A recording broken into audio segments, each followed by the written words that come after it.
দেশটা একটা সর্বনাশের দিকে চলে যাচ্ছে। এবং এই যে কিছু ন্যাংটা ফোলাফাইন, অতি উৎসাহী ফোলাফাইন, এই ফোলাফাইনগুলো পুরো বাংলাদেশটারে শেষ করে দিচ্ছে। যেখানে যে কেউ প্রতিবাদ করতে চায় তাকে ট্যাগ দেওয়া হয় যে একে আওয়ামী লীগ নামাইছে, এই আওয়ামী লীগের দোষর। আওয়ামী লীগ যদি 15-16 বছরে এই দেশের যতকে সর্বনাশ করছে, এই 3 মাসে বাংলাদেশ তার চেয়ে বেশি সর্বনাশ হয়েছে। এবং এরা যতদিন বাংলাদেশের ক্ষমতায় থাকবে, বাংলাদেশ একবার জাহান্নামের দিকে যাবে। ভাই কিছুক্ষণ আগে যেটা বলছেন যে এখনো যখন আমরা প্রতিবাদ করি অন্যায়ের বিরুদ্ধে, হ্যাঁ, তখন সবাই বলে যে মনে হয় এরা আওয়ামী লীগ নামাইছে। এই যে বাংলাদেশে একটা ট্যাগের রাজনীতি শুরু হয়েছে, এই জন্য কোনো ভালো মানুষ এখন আর কথা বলতেও ভয় পায়। হ্যাঁ, এখন দেখেন যে 5ই আগস্টের পরে জনগণ মনে করছিল যে এই দেশে ছাত্র জনতার রক্তের বিনিময়ে এই দেশে একটা গুণগত পরিবর্তন হবে। গুণগত তো কোনো পরিবর্তন হয় নাই, দেশটা একটা সর্বনাশের দিকে চলে যাচ্ছে। এবং এই যে কিছু ন্যাংটা ফোলাফাইন, অতি উৎসাহী ফোলাফাইন, এই ফোলাফাইনগুলো পুরো বাংলাদেশটারে শেষ করে দিচ্ছে। যেখানে যে কেউ প্রতিবাদ করতে চায় তাকে ট্যাগ দেওয়া হয় যে একে আওয়ামী লীগ নামাইছে, এই আওয়ামী লীগের দোষর। আরে তোরা কার দোষর? তোরা তো 52টা কমিটির 52টা সদস্যের মধ্যে তোরাই তো আসিল 35টা ছাত্র শিবিরের কর্মী এই সমন্বয়কদের ভিতরে। তাহলে তোরা কারে ট্যাগ দেস? হ্যাঁ, এখন এই যে বাংলাদেশে একটা ট্যাগের রাজনীতি শুরু হয়েছে, কেউ সত্য কথা বলতে গেলে তাকে ট্যাগ দেওয়া হয়। আমি কিছুদিন আগে একটা প্রতিবাদ করলাম যে 1971 সালে স্বাধীনতা যুদ্ধে, হ্যাঁ, যারা ওই সময়কার যুদ্ধ ছিল, দেশবিরোধী ছিল, তারা যদি এই নূর হোসেন দিবসে যদি ফুল দিতে পারে, তাহলে 24-এর গণ অভ্যুত্থানে যারা দেশদ্রোহী তাদেরও ফুল দেওয়ার অধিকার আছে। কারণ ওইটা তো হয়েছে একটা দৃশ্যমান, হ্যাঁ, তারা হয়েছিল 71 সালে যুদ্ধ অপরাধী ছিল। আর এরা তো এখনো প্রমাণিত হয় নাই। ওটা তো প্রমাণিত সত্য, এটা তো এখনো প্রমাণিত সত্য না, এখন বিচারাধীন। তো যদি নূর হোসেন, যদি এরশাদকে হটানোর জন্য নূর হোসেন দিবস পালন করতে হয়, তাহলে এখানে সবাইকে এই নূর হোসেন দিবসটা পালন করতে দেওয়া উচিত।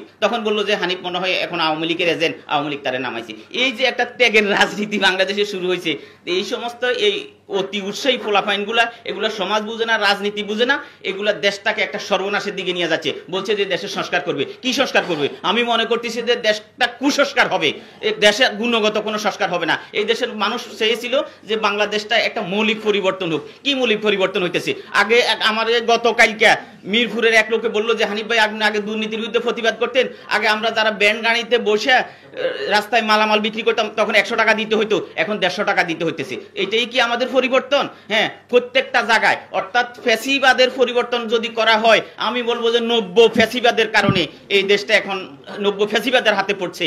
কারণ আওয়ামী লীগ যদি 15-16 বছরে এই দেশের যত ফ্যাসিবাদ আচরণ করে দেশটাকে সর্বনাশ করছে, এই 3 মাসে বাংলাদেশ তার চেয়ে বেশি সর্বনাশ হয়েছে।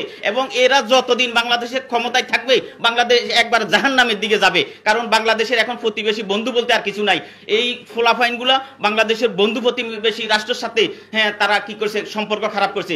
আমি ভারতের এই আগ্রাসনের বিরুদ্ধে টেকনাফ থেকে তেঁতুলিয়া প্রতীকী একটা লাশ কাঁধে নিয়ে ফেলানিদের বাড়ি পর্যন্ত গেছিলাম। কিছুদিন আগে আমি এই লাশ নিয়ে 64 জেলায় মিছিল করেছিলাম। আমি বললাম যে আমরা ভারতের আগ্রাসন বিরোধী, কিন্তু ভারত বিরোধী না। কারণ ভারত আমাদের প্রতিবেশী রাষ্ট্র। প্রতিবেশী রাষ্ট্রের সাথে সম্পর্ক খারাপ করে কোনো দেশ চলতে পারে না। আপনি আপনার প্রতিবেশীর সাথে সম্পর্ক খারাপ করে আপনিও টিকতে পারবেন না। এটা তো সত্য, চিরন্তন সত্য। প্রতিবেশীর সাথে সুসম্পর্ক বজায় রাখতে হয়, কিন্তু প্রতিবেশীর আগ্রাসন মেনে নেওয়া যাবে না, প্রতিবেশীর অত্যাচার মেনে নেওয়া যাবে না। এই ফোলাফাইনগুলো কি করতেছে? প্রতিবেশীর সাথে সম্পর্ক খারাপ করছে। দেশের ভিতরে এখন একটা কি করতেছে, হ্যাঁ, ধর্মীয় একটা উগ্রবাদ সৃষ্টি করে দিচ্ছে। ধর্মীয় যে সম্প্রীতির বাংলাদেশ, 100 বছরের 1000 বছরের একটা ঐতিহ্য আছে বাংলাদেশের, সম্প্রীতির বাংলাদেশ, সম্প্রীতির বাংলাদেশ নষ্ট করে দিচ্ছে। কারণ একটা কথা আছে, পৃথিবীতে যত মানুষ রোগে, ক্ষুধায়, দারিদ্রতায় মারা গেছে, তার চেয়ে পৃথিবীতে বেশি মানুষ মারা গেছে এই ধর্মীয় প্রতিহিংসার কারণে। এখন বাংলাদেশে সেই ধর্মীয় প্রতিহিংসাটা, হ্যাঁ, এখন ঘরে ঘরে সৃষ্টি হয়েছে। এই অন্তর্বর্তী সরকার যতদিন বাংলাদেশের ক্ষমতায় থাকবে, বাংলাদেশে গৃহযুদ্ধ সৃষ্টি হবে, বাংলাদেশে কি দুর্ভিক্ষ সৃষ্টি হবে। এরা কোনো জায়গায় করতে পারে না, সিন্ডিকেট ভাঙতে পারে নাই। আরো অনেকে বলতেছে যে অন্তর্বর্তী সরকার সিন্ডিকেটের দোসরের ভূমিকা পালন করতেছে। কারণ আপনারা জানেন, অনেকে মনে করছিল যে বাংলাদেশ একটা দুর্নীতিতে আসক্ত হয়ে গেছে। 15 বছর সর্বক্ষেত্রে দুর্নীতি হয়ে গেছিল। অন্তর্বর্তী সরকার দুর্নীতি দূর করবে, কিন্তু সর্বনাশ হয়ে গেল। এই যে সচিব স্বরাষ্ট্র সচিব তো বললো যে আমার 5 কোটি টাকা দিয়ে, বেশি লাগবে না, আমার এত চাহিদা নাই। নওগাঁ ডিসি কে নিয়োগ দিচ্ছে 5 কোটি টাকা দিয়া। তাহলে দুর্নীতি তো দুর্নীতি রয়ে গেল, তাহলে জনকষ্ট সর্বনাশ হয়ে যাচ্ছে। তো কি এরা কি করবে? এরা দুর্নীতিদেরকে আশ্বস্ত করছে।